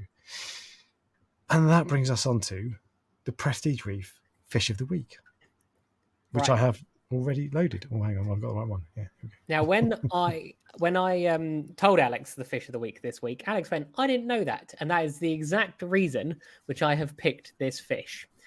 So although this will be a very, very common fish for most people, I've gone for an orange-tailed emperor angelfish. So emperor angelfish usually have a yellow tail. If from Mauritius, you can get one which, according to the internet, they are uniquely from Mauritius. I love it when I talk about fish because usually someone will come and go, "Oh, they're from Mauritius, but also somewhere else." So, which is fun. I actually like to learn. Remember, I put like 5 minutes thought into this, sometimes less than 5 minutes thought. I just thought that it's a lot of people don't know that there is an orange-tailed variety, and this isn't like a one-off fish. This is you can get them regularly. That's a thing. Well, when you said orange tail emperor angelfish, I started typing it, but I was like, "What color is it normally?" I don't know what the color the tail is normally, but it's yellow normally, as you can see. I have seen one in real life, and it's more, the orange is more prominent than you can see in the pictures. Although then again, how many have I walked past and not realized it's an orange tail one? I don't know. Just looking at them side by side, I think the orange looks brighter and more striking. So I think I would prefer an orange tail, to be fair. They're quite a bit more expensive. All things being equal. Oh, really? I'm sure I saw one. Like earlier when I looked into this. If it's from like the Christmas island, they're like $1,000 or something. No price. Oh, really? Yeah, but that was literally from like 5 seconds of looking. But I just thought I'd pick an angelfish. That's the angelfish I picked, and I'd be interested to know who else didn't know that there was I assume it's a subspecies of emperor angels that have orange tails. I had no idea, but what I've just been told is reminded. Didn't we say Les was going to be picking? It wasn't Les. It was someone else. Oh, was it? No, yes. Someone said that they didn't like. It wasn't Les. I remember now. I can't remember what it was, but there was just. I don't remember. It was someone. It was just a. It was who I don't know. I couldn't remember the name, but yeah, you're right. Les, you're meant to keep records of this. We can't be expected to remember. My memory's awful anyway. You know what I'm like. I just got to do. Before we get to the news, there's something I thought you might talk about. I'm glad you haven't because it's going to be in the news. So I'm just searching that up on. That's amazing. That's so good. Right. Okay. We're going to move on to the Prestige Reef Coral of the Week. Okay. Which I can't remember what it was. It was the coral that I got from you today, which is the Worldwide Coral Stellaria Chalice. And while you're telling everyone about that, I just need to pop out there because I have drunk too much water. So. All right, I will take over. Yeah. So this, I do have a photo of this in my tank. The actual coral, I've sold a big colony of this stuff to Orion. I'll show you the photo on the WWC website. It is this bad boy. So mine doesn't look quite as nice as that, but you do get all the red stuff. You get a little tiny bit of green and you get the orange. It's a lovely coral. He's only got it today, so he's not going to put it up on his website anytime soon, but it's wicked. I haven't had any problems with it. It's been in my water box. It's been pretty easy. It's gone through in that tank. I've had salinity swings. I've had magnesium crashes. I've had all sorts of issues, and that's been fine throughout. So for me, it was pretty hardy. There are other corals that struggled, but plenty of corals that didn't. The only thing with that is that coral, if it touches anything, even just like a tiny little boop, it kills it. It's so aggressive. It doesn't have sweeper tentacles, or not that I've seen anyway. And if it's near to something, it doesn't send out the tentacles that kill it. But if it touches another coral, it kills it instantly, like on sight.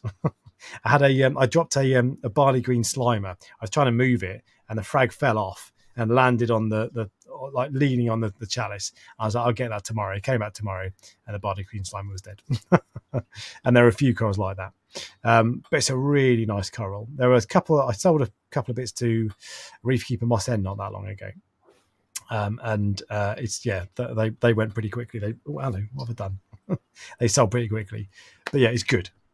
Very nice coral, Ryan. I'm all red again. Remember how usually around this time I turn red, don't I?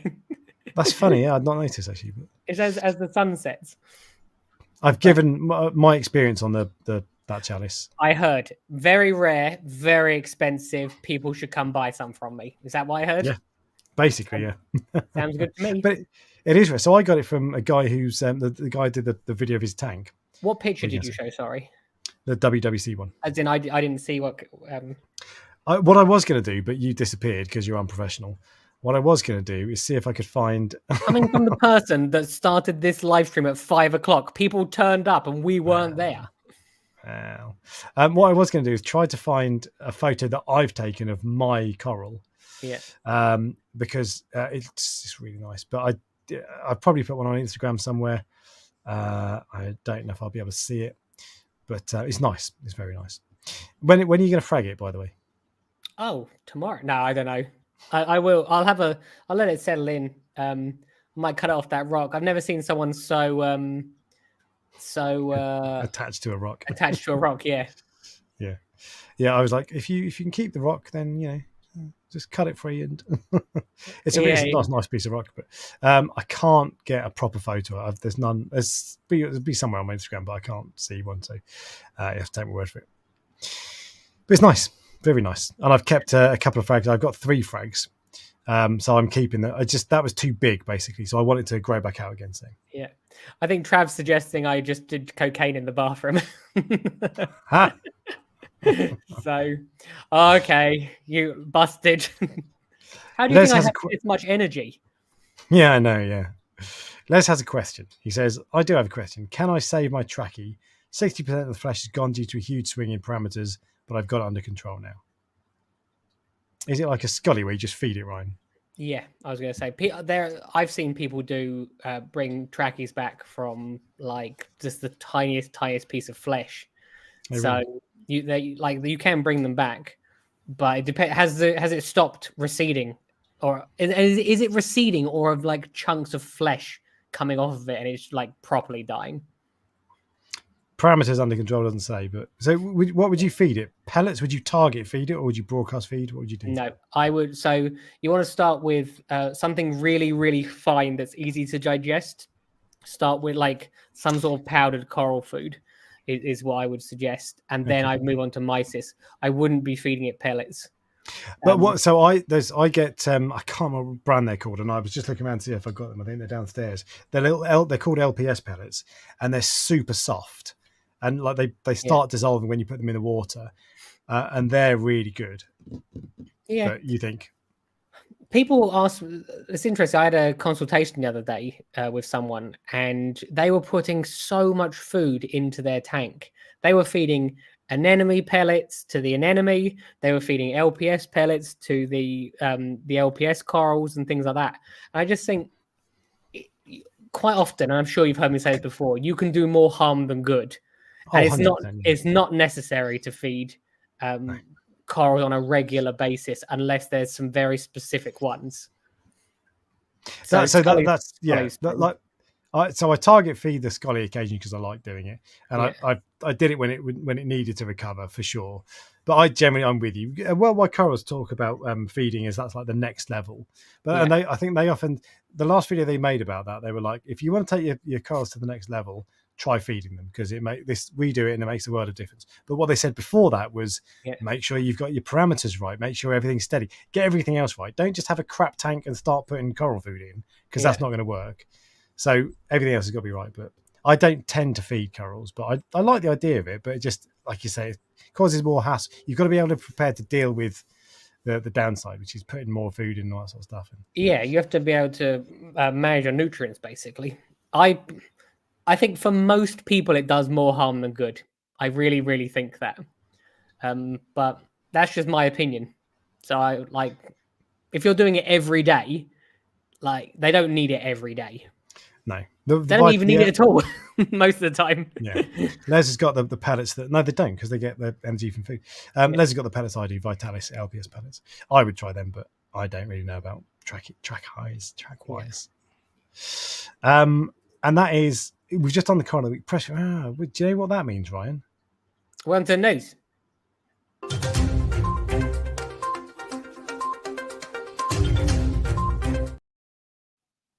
I was trying to get it all lined up so it was all slick and it'd just be like news, but I couldn't find it, and now I found it. So there we go. Not good.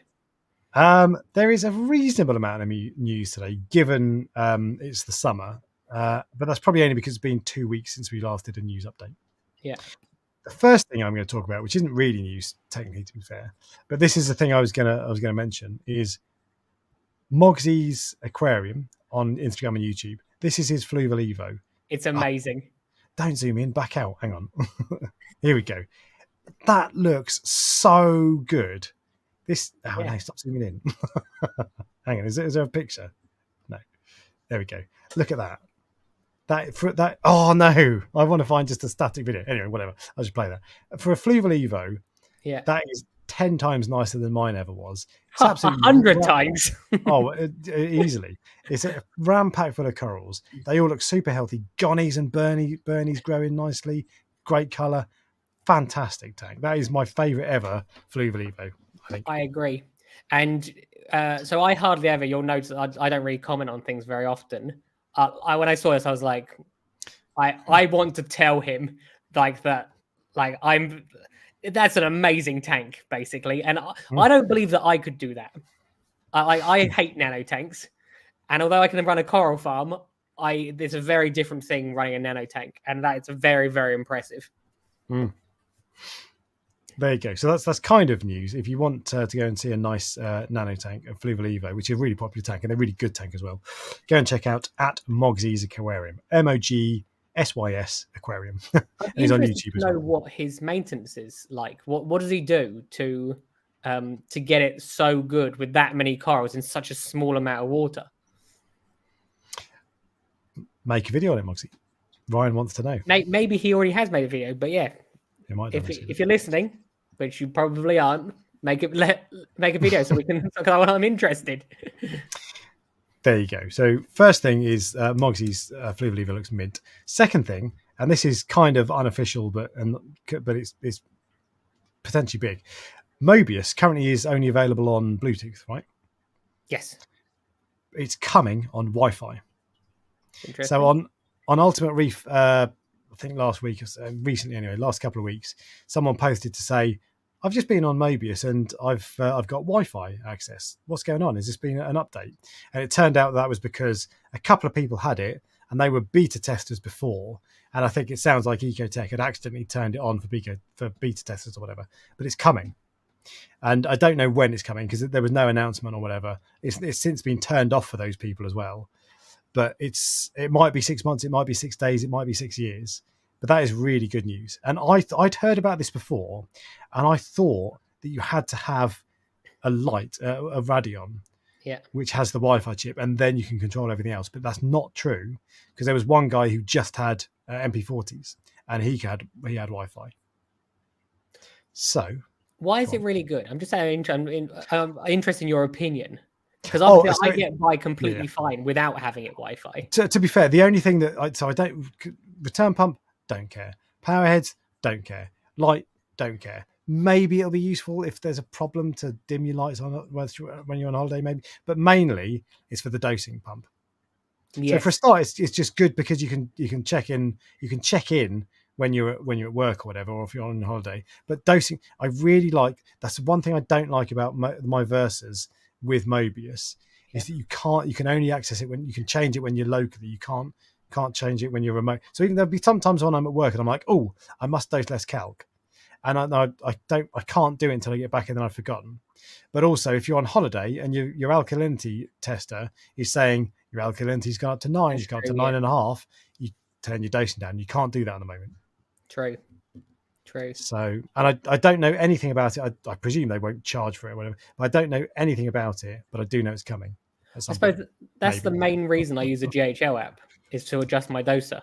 So it makes sense. Yeah. Versus to adjust dosing if you're away from home. There you go. But there you go. So that's potentially interesting and all unofficial, and perhaps a bit of a slip on the testing front. But that's good news. More exciting news is that the Reef Dork Etsy store, reefdork.etsy.com, is now back open for business. It was closed whilst I was on holiday, but now I've gone to the wrong bloody page. Now he's back open for business. These things, by the way, at the moment, coral islands, someone's just bought some of these little coral islands, little pebbles for putting zoas on and torches or whatever, which I use quite a lot of. I've been selling millions of them lately. I've just sold another couple today. They've been really popular. The Milwaukee Caddy is very popular as well, and I think my most popular one of all time, I can't remember right now, is the Hannah checker that holds 3: the nitrate, the phosphate, and the alkalinity, which is brilliant. I use that all the time myself. It's downstairs. As I said, I think for the show, I think you should print off one of each of the things you do or something. Yeah, and then we'll just have it in the background saying you can buy these from your thing. Yeah, that's a good idea. You don't want to have to print loads of them because if they don't sell or whatever. But I'm sure you don't want them stacked up everywhere. But we'll do it. Yeah, because I think it's just another thing that will bring people over that people will be interested in. So and you can I now do personalizations. So at the moment, the 3 Hannah checker holder just says Reef Dork on it. If you don't want it to say anything, you can delete that. Or if you want it to say Prestige Reef or Reef Capur, or it would be UKM, a bit weird. UKM 120 or whatever, If you want your name or your reef tag on it, you can have that on your instead as well, and there's no charge for it. Why? Why would people want to have their name on people like that? Holder? People like that. Yeah. I don't expect. My one says Prestige Reef, doesn't it? You already made me one. Yeah. That's true. I just sometimes it's just nice to have it personalized. I don't expect. I think 9 out of 10 people won't get personalized, but some people will, and it's an option. That's the sort of thing where I would go. Look, I'll be honest with you. I wouldn't buy one myself, but now I have one. This is amazing, and that's genuinely true. Because it keeps everything together. So I just literally lift it up and then do all the testing and then put it back. Whereas, so it's one of those things that you don't realize how good they are. You don't want me to say I'm the person I wouldn't buy one, but that's exactly what you mean to say, because I'm someone who didn't realize the value in it until he had it, if you see what I mean. So that's the one thing I spent about 6 months working on that, and I think that's the 13th version because I made 12 that I kept updating. Yeah. There's just loads of little things that I'm just really pleased with. So it's got a little sachet, a little section for scissors, and it comes with a pair of scissors to cut the little tiny little scissors to cut. Because I found when I was doing my hand checker tests, I'd always have to go to the kitchen, and then you got these massive scissors, and it just so now there's a little tiny little 2-inch pair of scissors. There's a little microfiber cloth for wiping the vials down. I lost that. I'll send you another one if you want. But anyway, whatever. Do they come with a syringe still, where you had like a syringe? Yeah. That's the thing. It was very well thought out. Exactly, because the syringes that come with the hand checkers, I think, are 10 ml, and I hate it when you're trying to use a 10 ml syringe to fill up 10 ml. I want a bit of space, and so it comes with a 20 ml syringe now. So then you can do 2, or you can measure it more. Anyway, I'll stop the self promotion. Because I gave an opinion on something which you gave to me for free, I have to clarify that my opinion was sponsored by Reef Dork. Without any commission, by the way. No commission, no. Moving on to more news. Did you know that the Mirage, the hotel in Las Vegas, I know they had a massive 20,000 gallon saltwater aquarium? I didn't know that. Nor did I. Apparently, it's very famous. It's gone. well worth the news. I know. So it was fish only. I think it looks like they're all fake corals. I can't quite see anything, but it looks cool. But this supposedly is a famous one. I've never been to Vegas, so who knows? But the Mirage is actually closing down. That tank has been there since 1989, since that place opened. They've given all the fish away, so they've rehomed them, and it's being gone to the Mandalay Bay Hotel, which I have been to. Yes, correct. Yeah, because I read. Oh, did you read that? Yeah. And the Mirage is going to be replaced by Hard Rock Hotel, I think, which I presume is the Hard Rock Cafe, but a hotel version. I will be honest with you. If you have ever been to any other aquarium ever in the whole world, and then you go to the Mandalay Bay one, it's not worth it. Oh, really? Okay. It was rubbish, but maybe it's just rubbish for me, who obviously has a fish tank. That's actually a really like there's a fish only tank. It's a nice fish only tank. Yeah, too many tangs for my liking, but you know. They have some really big fish, haven't they? Yeah, the big Penatus batfish, a few of them. Groupers. Hey, the 2-barred rabbitfish. But there you go. So if you shut up, if you want to go, you like that one now. I actually do like it. But if you want to go and see that tank, you can't because none exist. But wild live. Do you remember Fiji Live Rock, Ryan? It was all I saw that. Yeah, I saw that. It's back, kind of, but not from Fiji. It's from the Solomon Islands, which it's not a million miles from Fiji, and potato, I think. But and I couldn't. So it doesn't say if this was available in the US only, or if it was available in other markets. I always assume most things are going to be US only because that's the biggest market. I don't know if China's bigger, to be fair, but it's the biggest market that I know of. But so I don't know if it's RVS. Was it RVS Limited? RVS, yeah, I think it was. But so I don't know if it's US only or if it's going to be available in the UK as well. I'm guessing it'll be expensive, by the way. Have you seen how it's being shipped? It's being shipped by plane. That means it'll be expensive. Yeah. I wonder if it'll be wet. I don't know. But anyway, so it'll be expensive, but it was always the gold standard, wasn't it, of live rock? So you can now get that stuff. It is now available. It's not just the bacteria, though. I also like the shapes of it. There's something about man-made rock which just isn't the same as so even in the Waterworks has dead live rock in it, or started with dead live rock. So, and I'm so glad that's the route I went. Okay. Yeah, I'm really glad I went with 100% man-made rock. The only thing with that is, I said before, my phosphate went up to 1.3, and that was from the rock. So, but you can deal with. It's now down to. Let me tell you. I can tell you as of 5 a.m. this morning what it's down to, because you can deal with phosphate. Phosphate's not that hard. Oh, I've got to log in. A Smart Reef desktop. I hate that. It used to just be when you opened the Reef Factory website, it used to just be there. Now I've got to click and log in. I think it's down to 0.2. Hello, Fred Titmus. 0.24. But I will be able 0.25 is down to. So that's pretty good, to be fair. Still a little bit of a way to go, but more or less there. All right, more news. You want more news, Ryan? More news. Fiji. Oh no, that was it. Is that it? I'm sure there's something else. Oh no, there was one last thing, but I forgot to read it before the stream. I may have read it. Let's see. So I'm going to wing it. The US and Indonesia have signed a £35 million debt for nature swap to protect coral reefs. Interesting. Yeah, I did see that. Did I say pounds? I meant dollars. But I didn't read. I meant to understand what that was because it sounded good. But was that like a bribe to go? Please don't shut down Indonesia again. I don't know, but there's quite a lot on there, so I can't. The agreement is the fourth debt for nature swap between the two countries since 2009. Oh, I can't. I didn't. I should have read it. Sorry. Go read it. I did read it, but I can't remember it. Yeah. Okay. There's no very brief summary, but there sounds a good thing. It sounds like someone's trying to protect the reefs and putting a bit of cash into it. So cool. That's always good. And that concludes the news.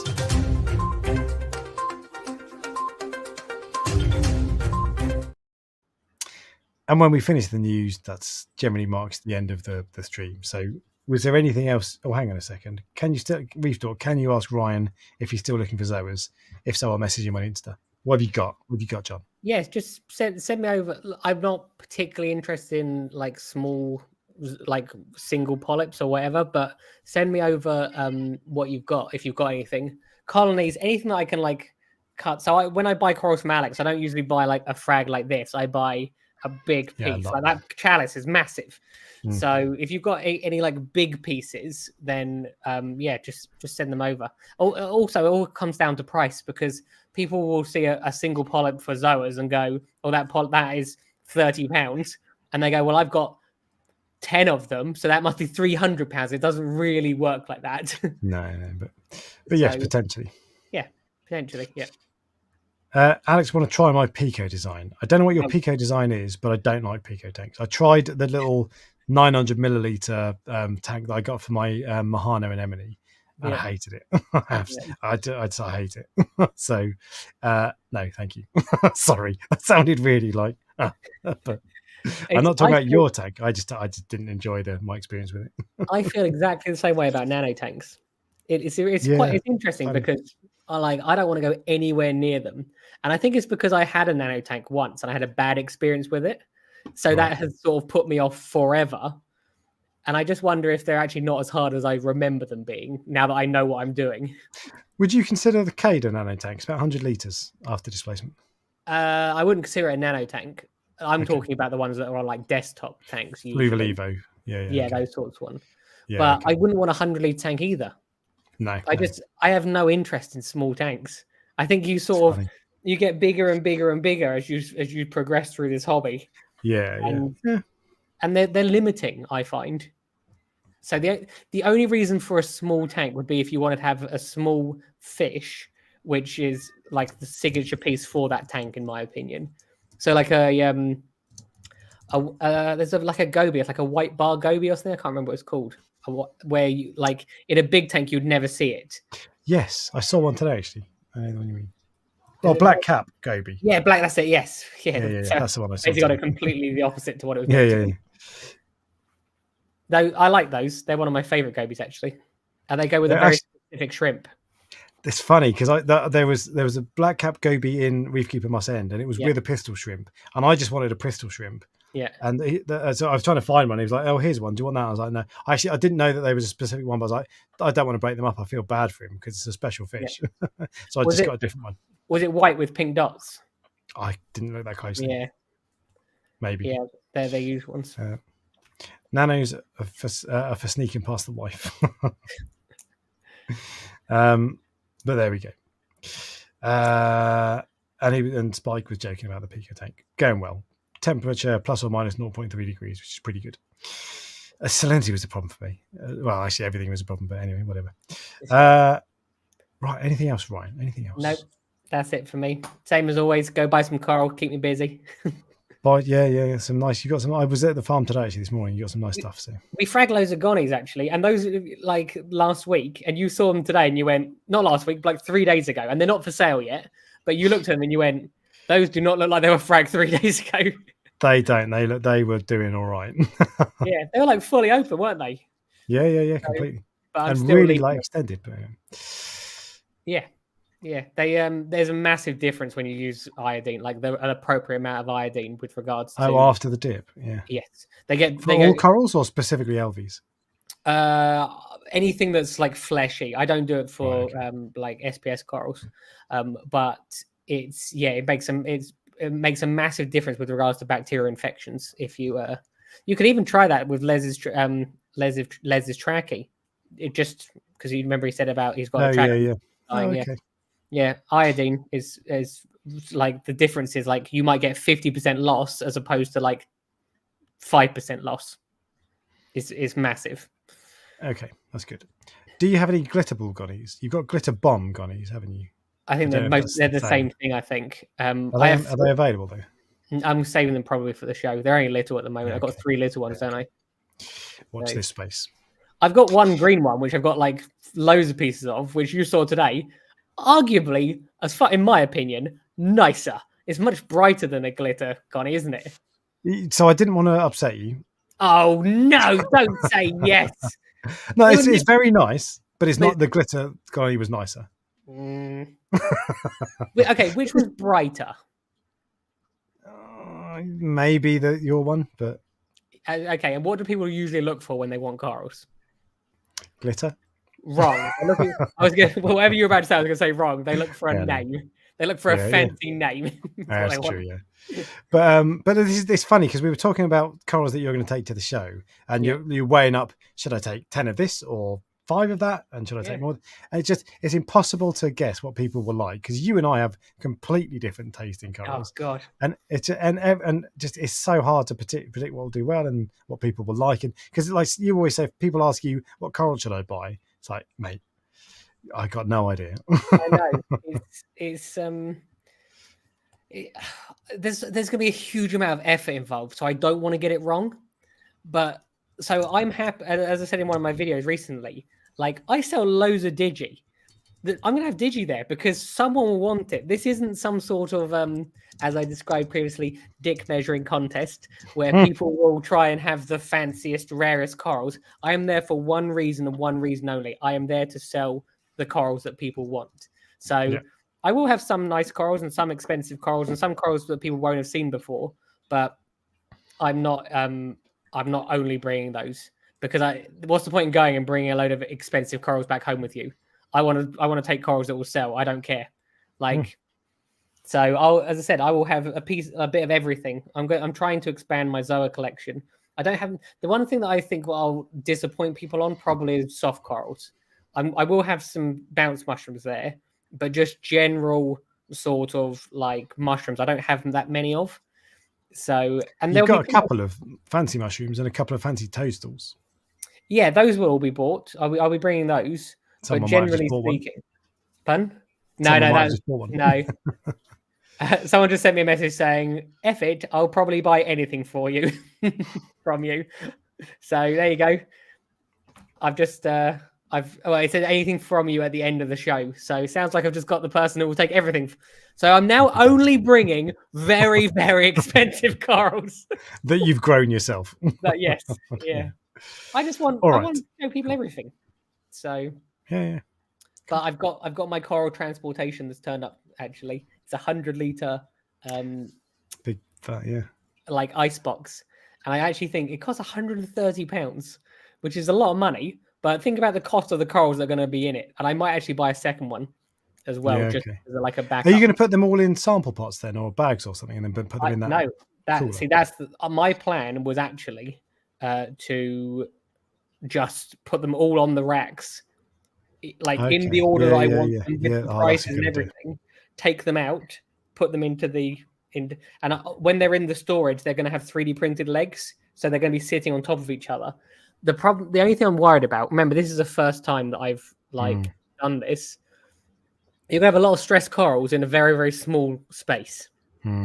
But goop. Is it going to be more or less stressful to take them out and put them in? Or rather than take them out off the plug, individually pack them, they're going to be bouncing around the bags or whatever. I don't know, but it is because imagine if you put all this effort in, and then you drive 2 hours and they're dead. or they don't survive the day. Because remember, there's a whole day before like anyone even turns up.